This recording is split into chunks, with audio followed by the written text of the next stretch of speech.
Bismillahirrahmanirrahim. Assalamu alaikum, students. Today we will discuss another important topic in thermodynamics,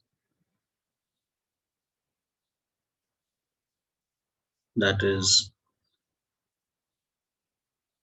thermodynamic thermodynamic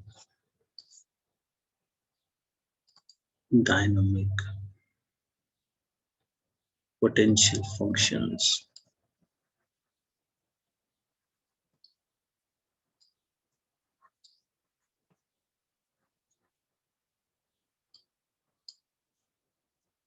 Thermodynamic potential functions.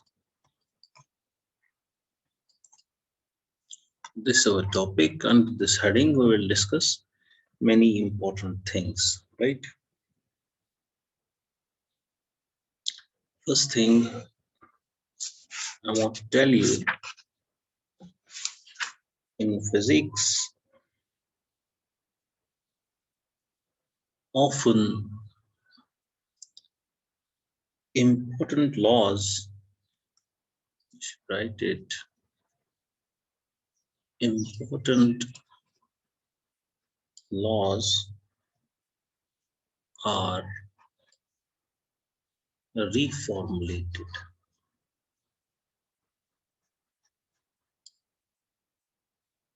Change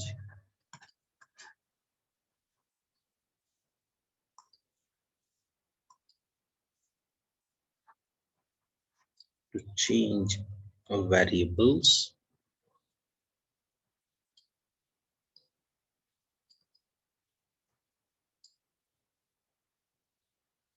in order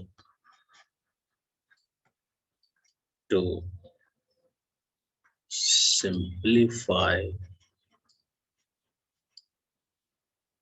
the analysis the analysis of a system, right? For example,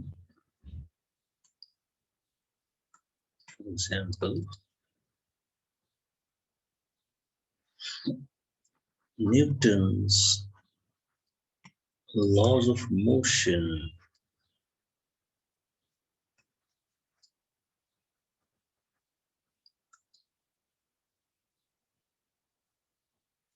can be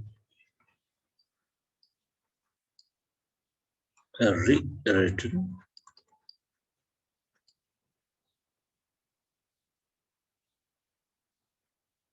in in completely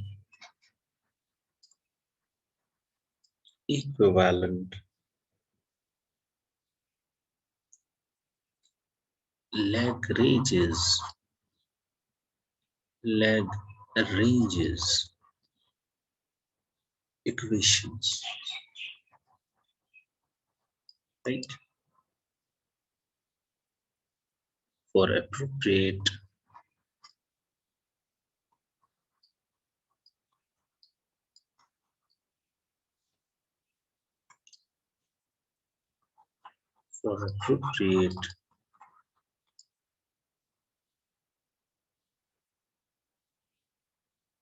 coordinate systems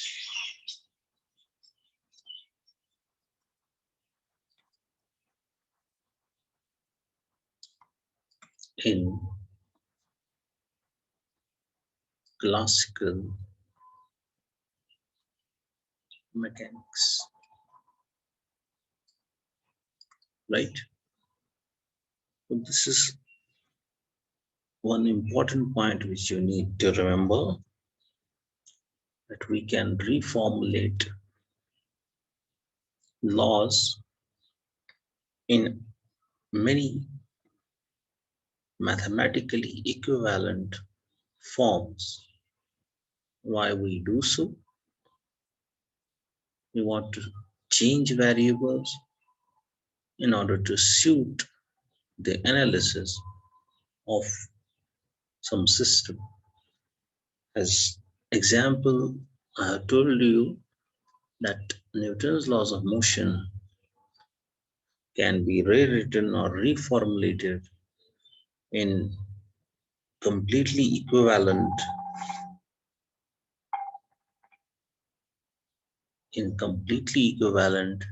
Lagrange's equations for appropriate coordinate systems in classical mechanics. Same is true with the case of thermodynamics. We will see that we can reformulate or rewrite first law of thermodynamics, right, in other ways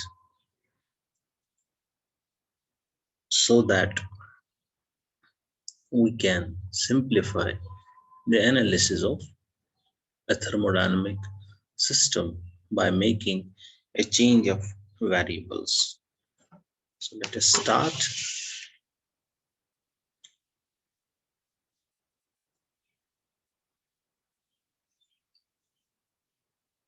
Let me use this color. You know,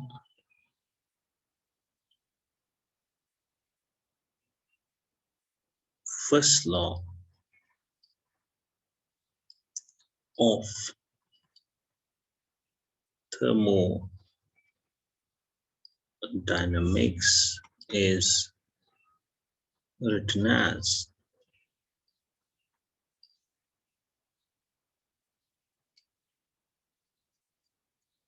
dq is equal to du plus dw.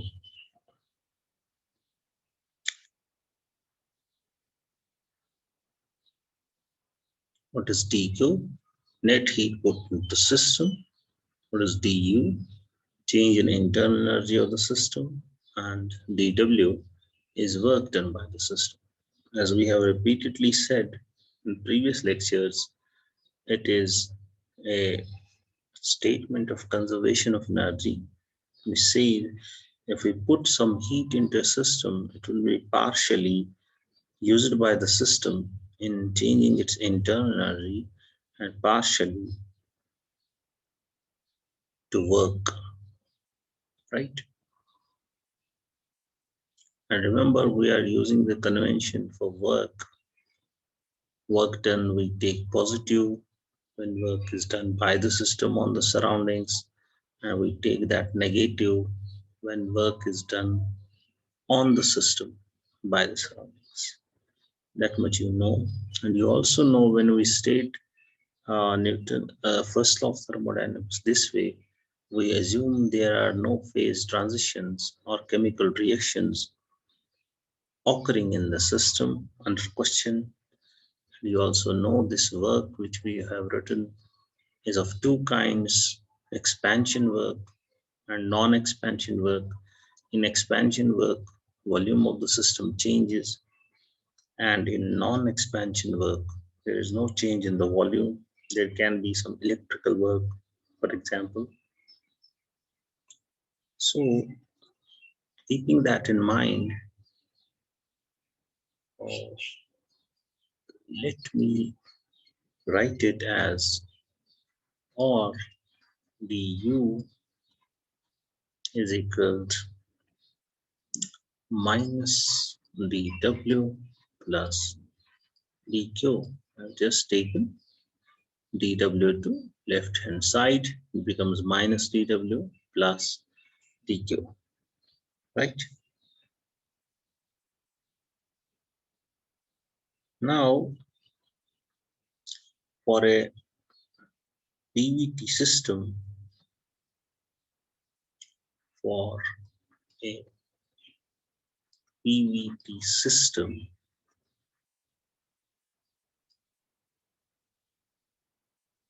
sometimes this PVT system we see in some book is called hydrostatic system.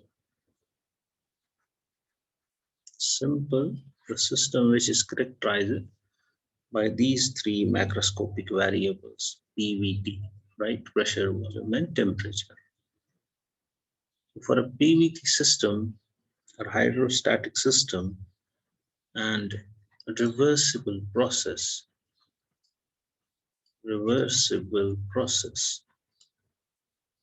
you can write it as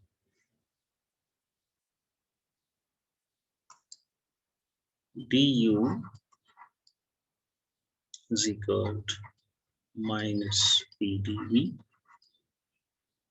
plus TdS, right? I name this equation 1. What we have done, we have replaced dW by PdV, because for a PVT system, expansion work is written as PdV. And remember, we are assuming that non-expansion work is not possible in the system. And we have replaced dQ by TdS. Remember, for a reversible process, you can write change in entropy ds as dQ by T. And that's why you can write dQ as TdS.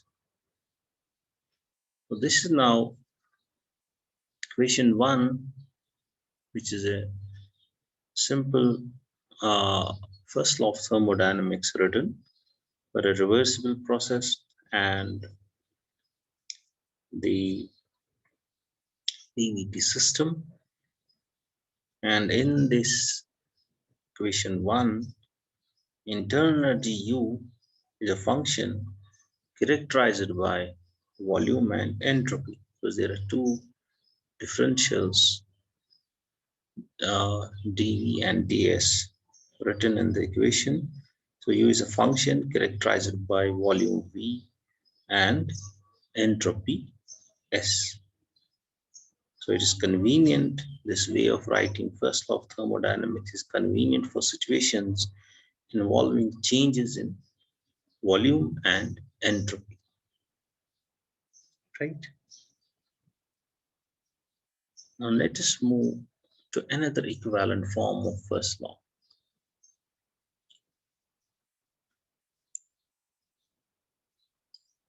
Now you know, we have discussed it, we know that enthalpy H is defined as, how we define enthalpy H? U plus PV, right? So U is a state function, P is a state function, and V is state function. We have already discussed this enthalpy is a state function, right? We can write, by differentiating this equation, we can write dH, can write, or dH can be written as du plus pdv plus vdp. We use the product rule of differentiation for this PV. So we write first pdv plus pdv. We differentiate volume, keep pressure as a multiplier. Then we add to that the differentiation of pressure multiplied by the volume, right? So it becomes du plus pdv plus pdv. See in equation first, du plus pdv is TdS. So I can write dH equal to vdp plus TdS. So what I have done, I simply used first. I have replaced du plus pdv by tds. So I encircle this equation. This is my equation second, right? So first we define enthalpy, then we write dH equal to du plus vdv plus vdp. Then we used first, where we can replace du plus pdv by tds. So we have done that. So we got dH equal to vdp plus tds. So you can see now here enthalpy is function of pressure and entropy. Let me write it. Here we have internal energy as function of volume and entropy.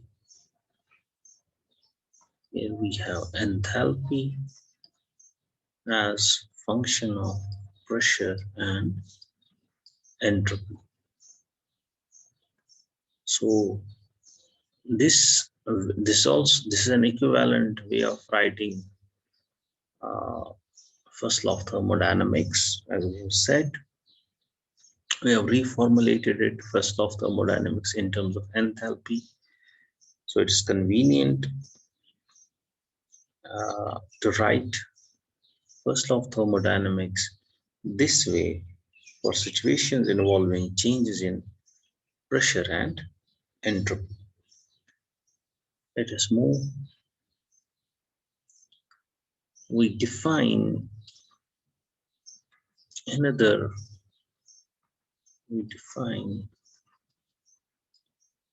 state function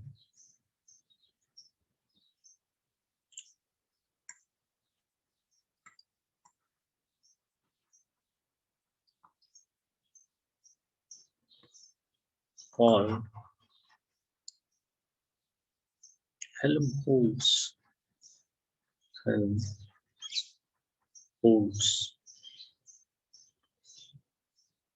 function. We denote it by A. So how we define this function? It's defined as A is equal to u minus ds. So Helmholtz function is defined in terms of internal energy U, absolute temperature T, and entropy S. It's also a state function. The UTS are state functions.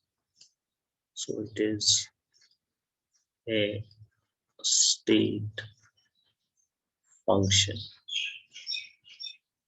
right? So we can write dA as du minus tds plus sdt, right? I can write it this way: du minus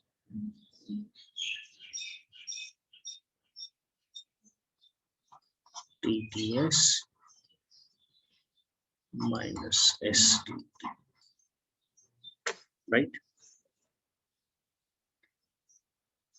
So A is u minus ts, so d is du minus tds minus sdt.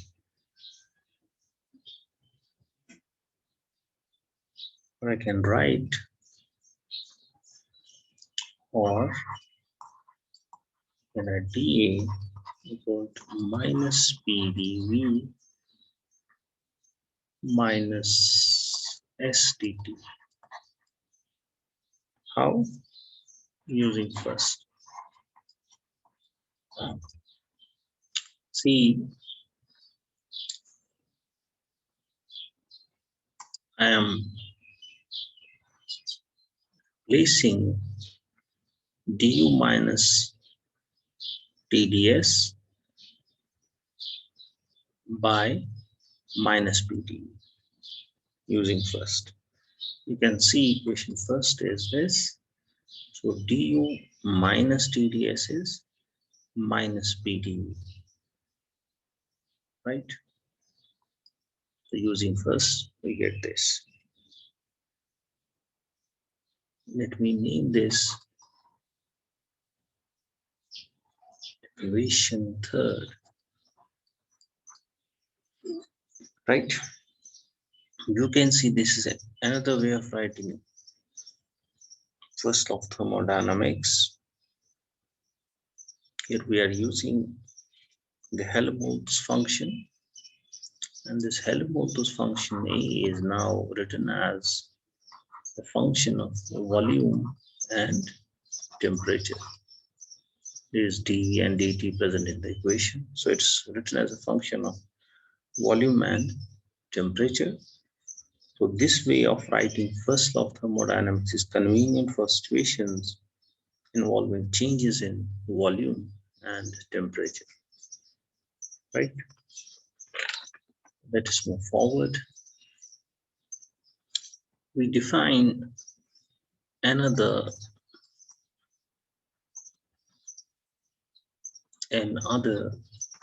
state function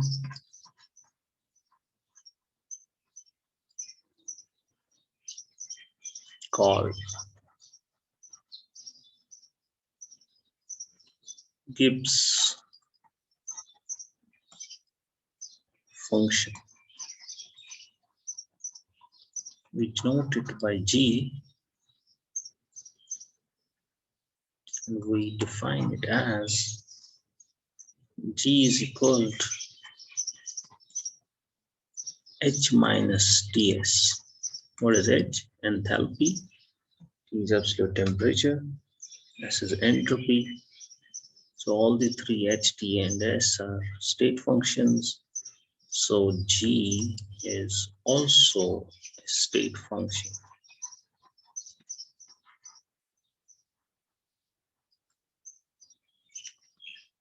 You can differentiate this equation. I can write, or dH is H minus TdS plus STT, right? Or I multiply the bracket by minus, right? So it is dH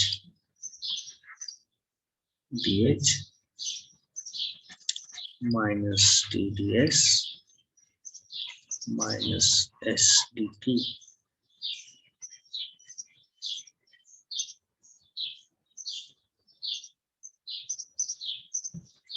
Now using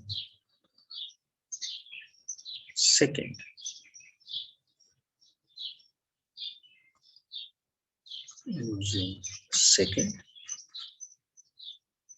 what's our dH from second? dH is VdP plus TdS, VdP plus TdS. This was second. We have replaced dH by VdP plus TdS. And we have then minus TdS minus SDT, right? So this TdS and TdS will become 0. It's simply VdP minus SDT. This is our dG. Let me encircle it.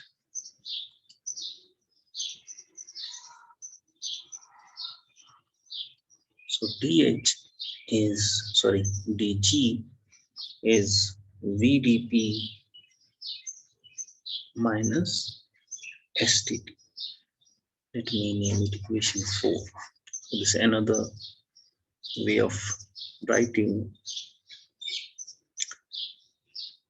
first law of thermodynamics in terms of Gibbs function G, you can see this Gibbs function G is written as function of pressure and temperature. There is dP and dt in the equation, right? So it is this way of writing first law of thermodynamics is convenient in situations which involve changes in pressure and temperature.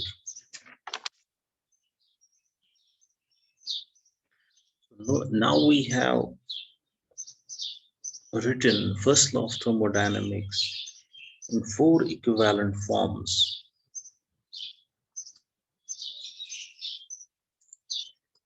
This is one way of writing first law of thermodynamics. This another way in terms of enthalpy. Then third one in terms of Helmholtz function. And fourth one in terms of Gibbs function. Now all the 4 ways of writing first law of thermodynamics are equivalent. When we go from one form to another form, remember, there is no loss of information. They are mathematically equivalent. Now it is up to the problem in question which form we use so that our analysis of the system becomes easier. So depending on the convenience, we make use of or we choose the form of the first law, right? Now we have here 4 functions. One is internal energy, then we have enthalpy, then we have Helmholtz function, and we have Gibbs function. Internal energy is function of V and S, is function of V and S. Enthalpy is function of P and S. Enthalpy is function of P and S. Then Helmholtz function is function of V and T.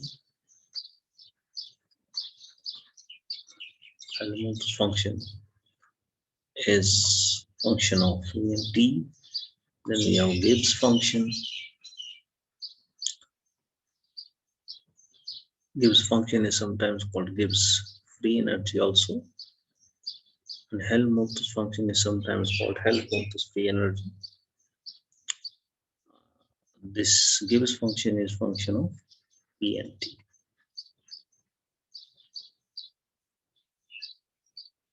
Now these 4 functions are called thermodynamic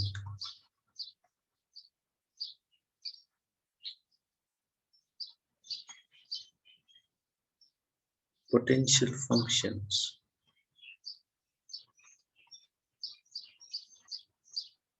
right? Or sometimes they are simply called as thermodynamic potentials. Why so? You can guess it.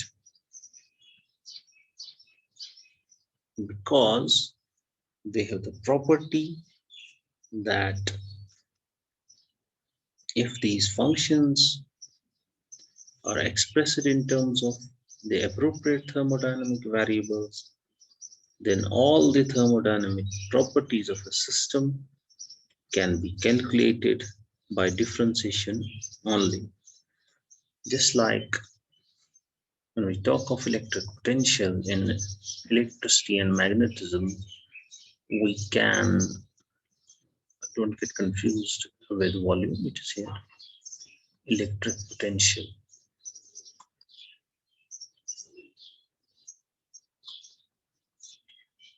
This is here. electric potential. When you differentiate electric potential, for example, with respect to x, the negative times that derivative gives you x component of the electric field. So it's just like that. We get this potential term from here. We find derivative of potential with various coordinates to get various electric field. Just like when we differentiate these quantities, these thermodynamic potential functions, we get the thermodynamic properties of the system, right? That's why we call them thermodynamic potential functions, or simply thermodynamic potentials. I will show you. Let us move on.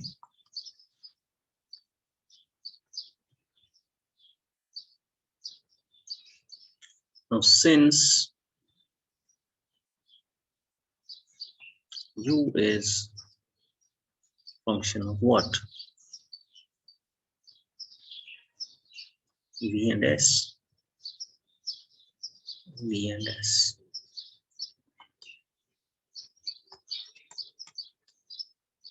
Therefore, I can write the total differential in internal energy, that is dU, as dou U by dou V, keeping entropy constant times dV plus dou U by dou S, keeping volume constant times ds. This simple differentiation, you have discussed it already. What is dou U by dou V? It's a partial derivative of internal energy with respect to volume, keeping entropy constant, and dV is differential in V. Then we add to it the partial derivative of internal energy with respect to entropy, keeping volume constant. Then we multiply it by ds.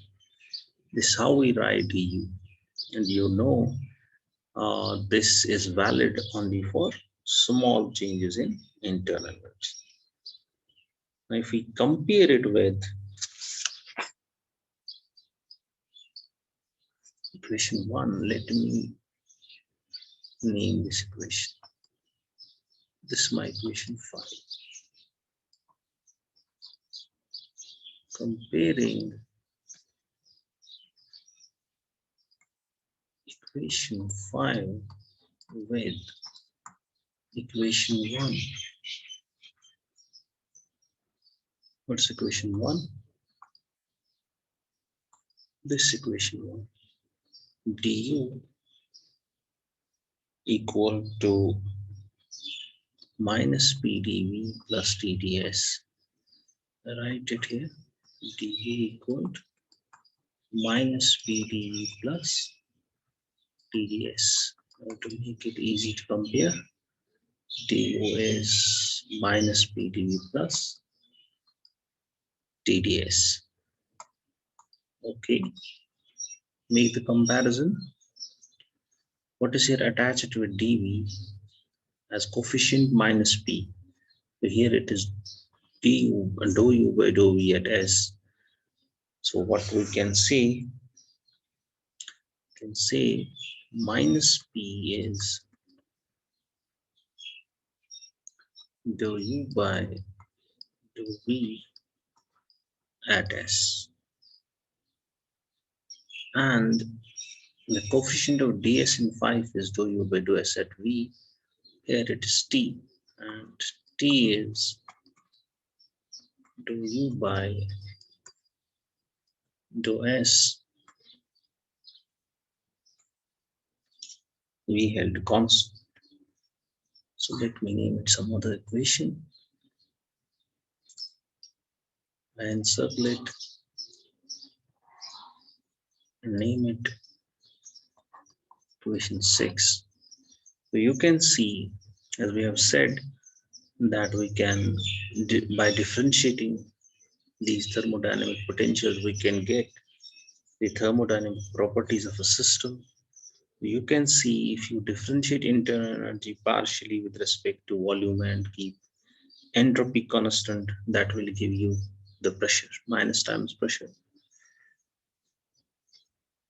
And similarly, if you partially differentiate internal energy with respect to entropy, keeping volume constant, you will get the absolute temperature of the system, right?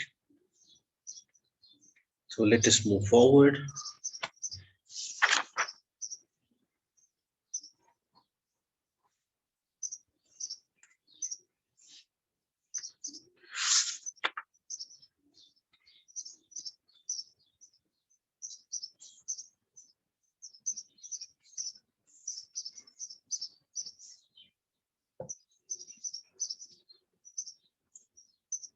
Let's move to enthalpy first.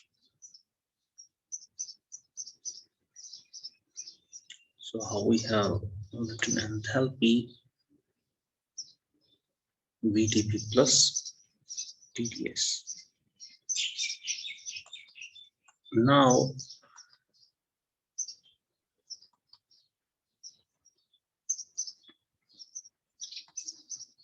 enthalpy H is function of S and P, right? Well, this is enthalpy is function of pressure and entropy. Therefore, I can write dH as partial derivative of enthalpy with respect to S, keeping P constant, times ds plus, you can write it, dou H by dou P at S constant times dU. You can write a small change in enthalpy as this equation. Dou H by dou S is partial derivative of enthalpy with respect to entropy, keeping pressure constant, and dou H by dou P subscript S is partial derivative of enthalpy with respect to pressure, keeping entropy constant. So let us name this equation as 7. Then we compare it with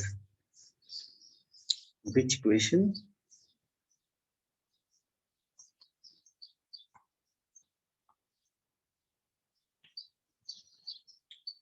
This one, second. Comparing equation 7 with equation second. We write equation second in the bracket in order to make comparison easy. dH equal to TDS plus VDP. Let me check it. This is my equation 2. dH is equal to VDP plus TDS. This is VDP plus TDS, right? So when you make the comparison between equation second and equation 2, what do you get? What is the coefficient of ds? It is t. Here it is this partial derivative. So we get dou H by dou S, the constant is t, and V is dou H by dou P as constant.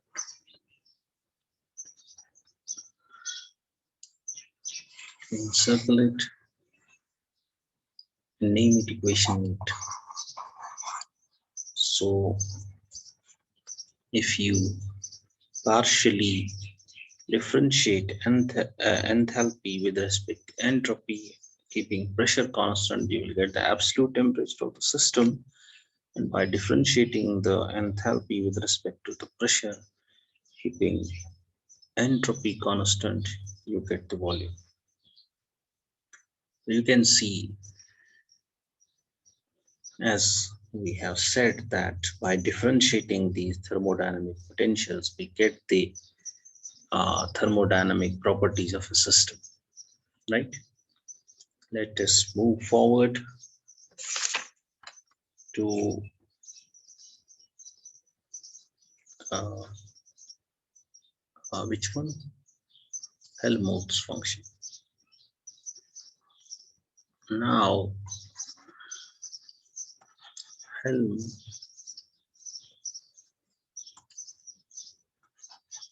Helmholtz function. A is function of which variables? V and T. Already discussed it on this page. So A is function of V and T. Therefore, we can write dA as partial derivative of A with respect to volume, keeping temperature constant, times dV plus partial derivative of A with respect to temperature, keeping volume constant, times dt. Check it.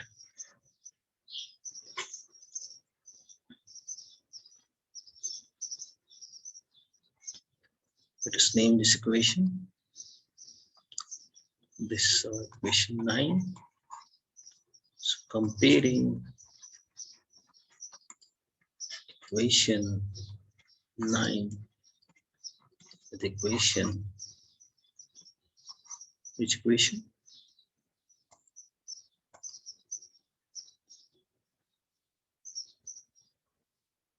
So dA, this over dA, minus PdV minus SdT, equation 3. Equation 3, which is dA equal to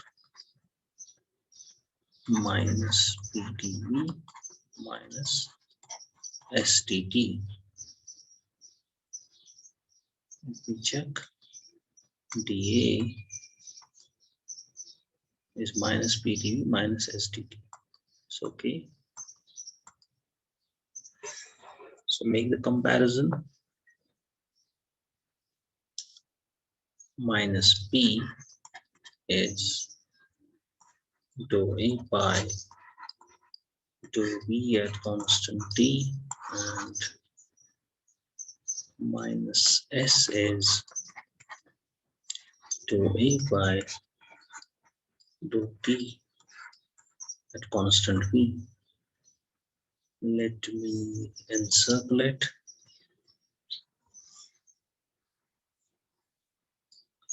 And name it as equation 10. Check it.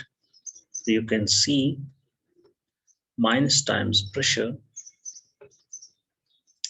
is dou A by dou V at T.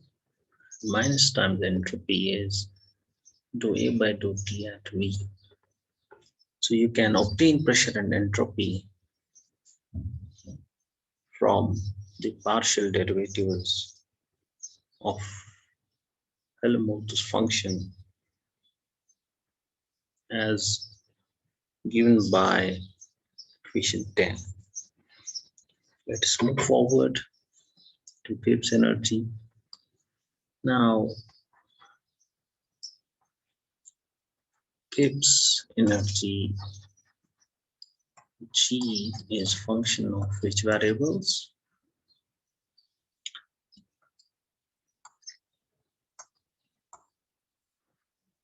G is function of P and T.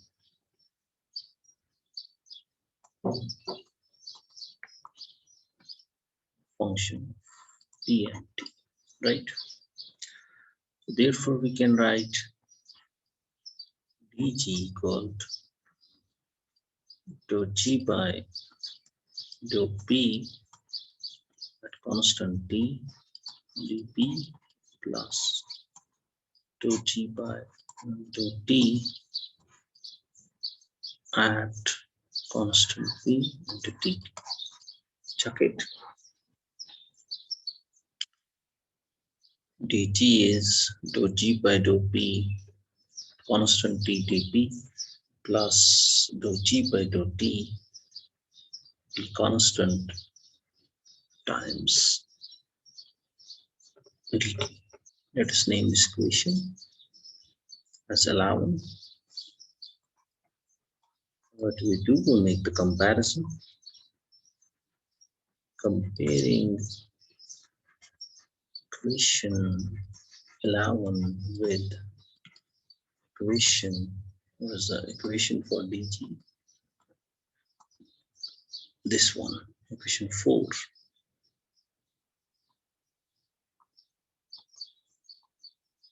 Equation 4, which is dg equal to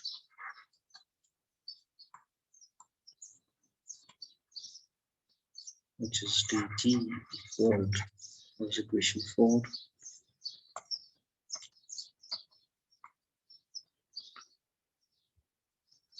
VdP minus STT. VdP minus STT. VdP minus STT. Right. So make the comparison. Coefficient of dP is here. V here it is dou G by dou P at T. We have V equal to dou G by dou P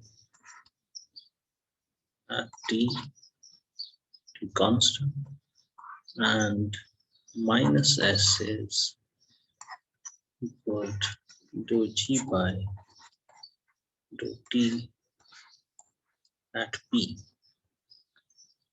Right? So let me encircle it and name it equation 12. Check it. Minus, sorry, V is dou G by dou P at T, T constant, and minus S is equal to partial derivative of Gibbs function with absolute temperature, treating pressure as constant, right? So you can see why these functions are called thermodynamic potentials. Let us move forward to justify to establish certain results. So let us move.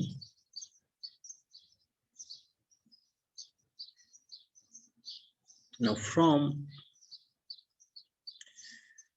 what is our equation for dA?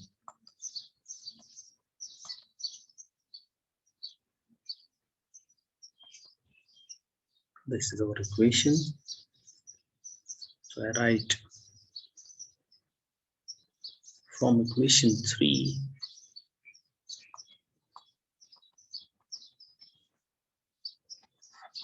from equation 3 my dA is minus PdV minus STT, right? It's equation 3 minus PdV minus STT.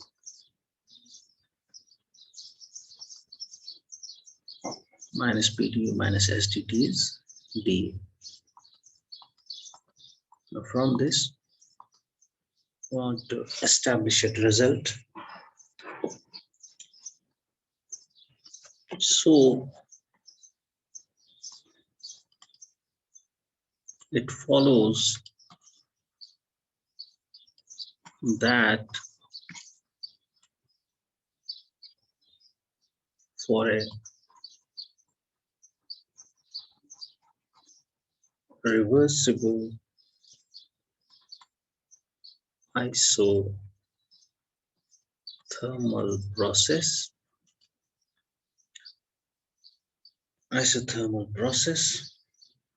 for isothermal process, what is change in temperature?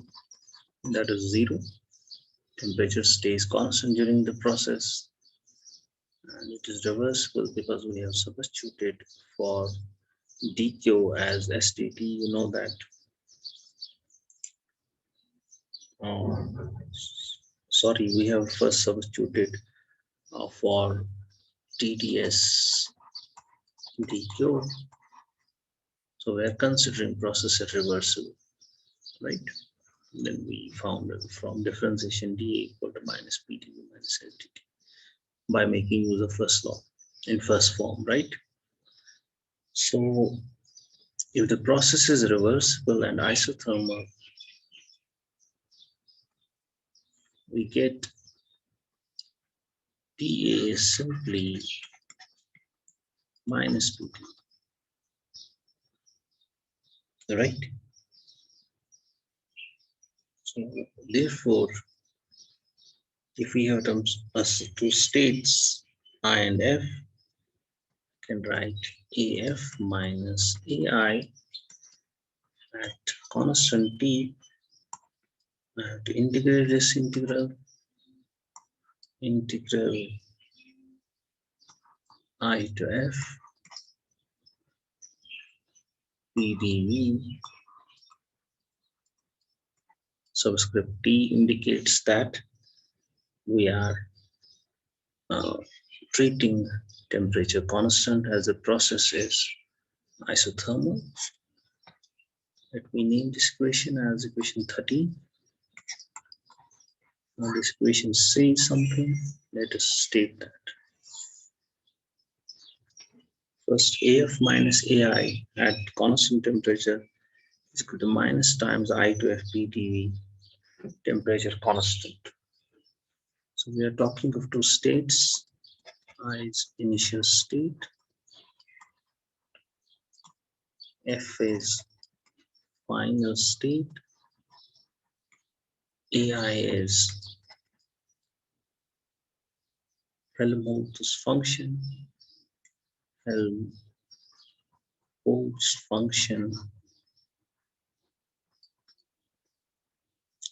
in initial state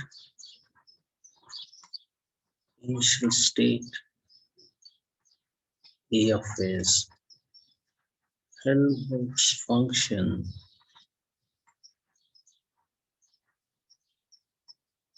in final state,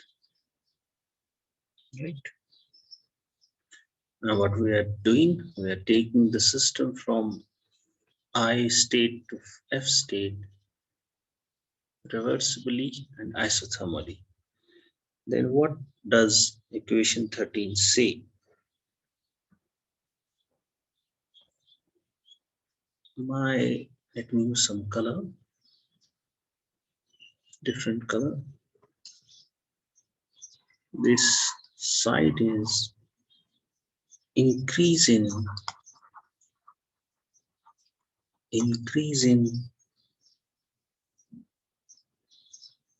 Helmholtz function, right? What is this? This is work done on the system. Remember here by negative we're using the convention negative work is work done on the system. So how we can state this result? Simple.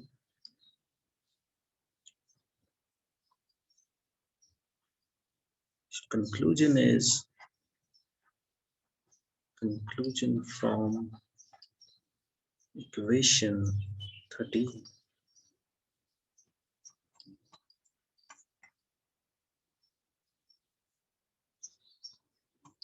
Conclusion is the increase of the Helmholtz function during a reversible isothermal process equals the work done on the system,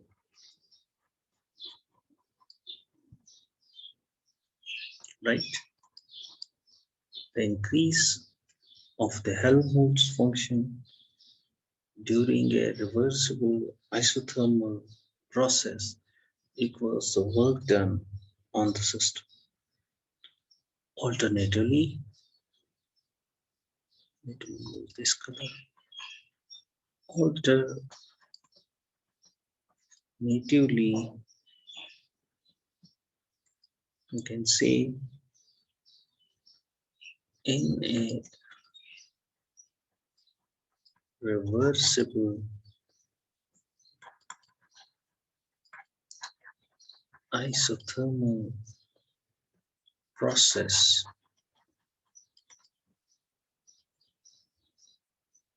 the decrease in the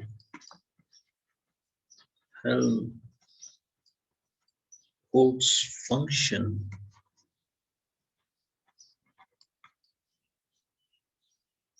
is the maximum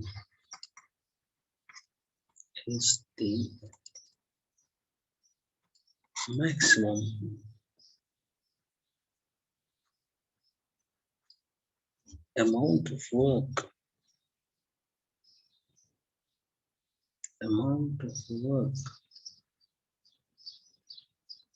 done by the system,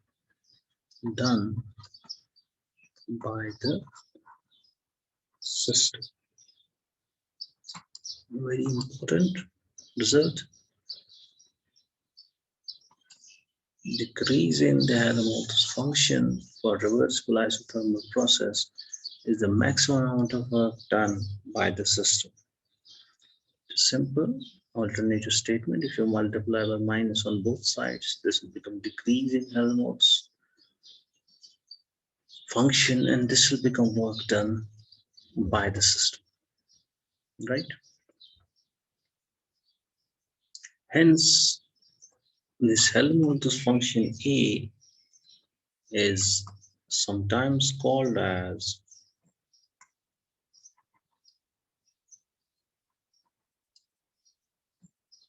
Helmholtz free energy, right? Another thing, remember all these important conclusions. Now, for a reversible isothermal and Isochoric process.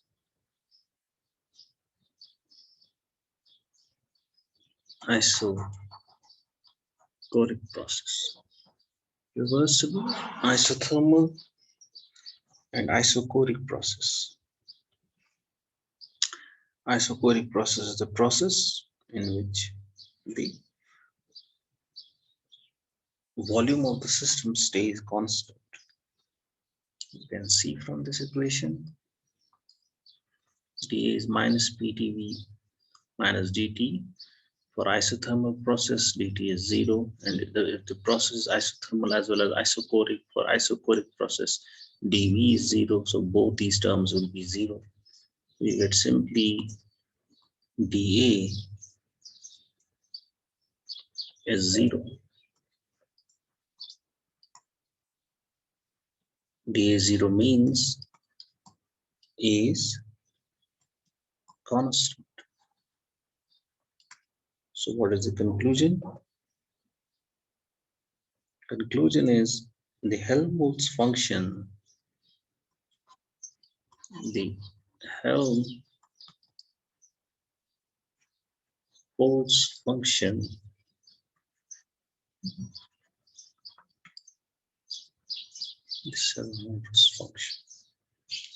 has the same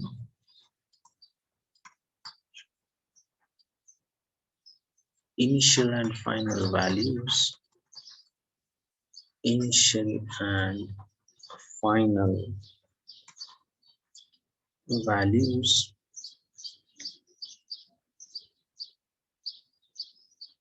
when the initial and final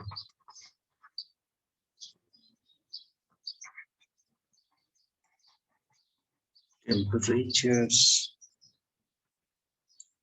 and volumes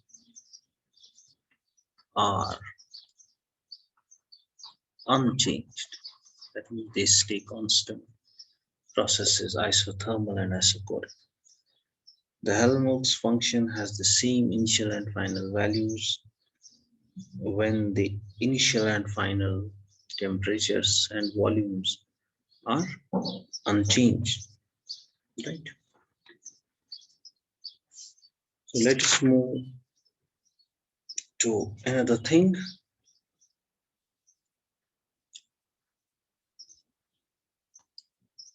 Now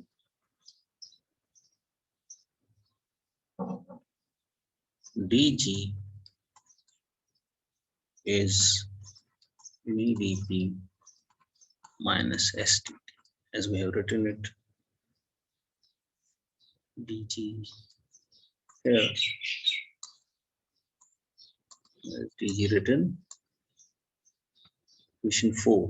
dg is VdP minus St.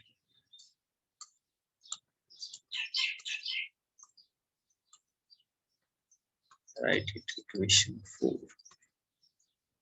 Equation 4 is it?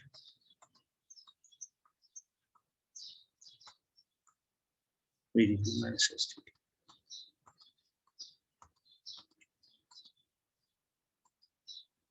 Right. So therefore,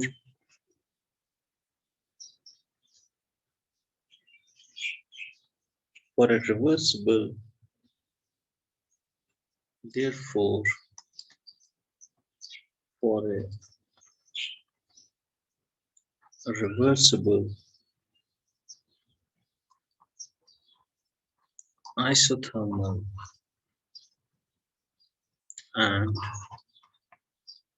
isobaric process. What is isobaric process? In which pressure stays constant. Isothermal, you know, that process in which temperature stays constant. So for a reversible isothermal and isobaric process, dP is 0 because process we are considering as isobaric, dt is 0. because the process is isothermal. What you get dg is 0, implies g is constant, right? So what is the conclusion? Conclusion is, if we have a process which is isothermal and reversible, isothermal and isobaric, then Gibbs free energy will stay constant. That means in initial and final states, its values will be same, right? So this is all for today. Prepare your exams, follow all the video lectures, don't waste your time, and don't forget to subscribe my channel. Thank you. God bless you. Assalamu alaikum.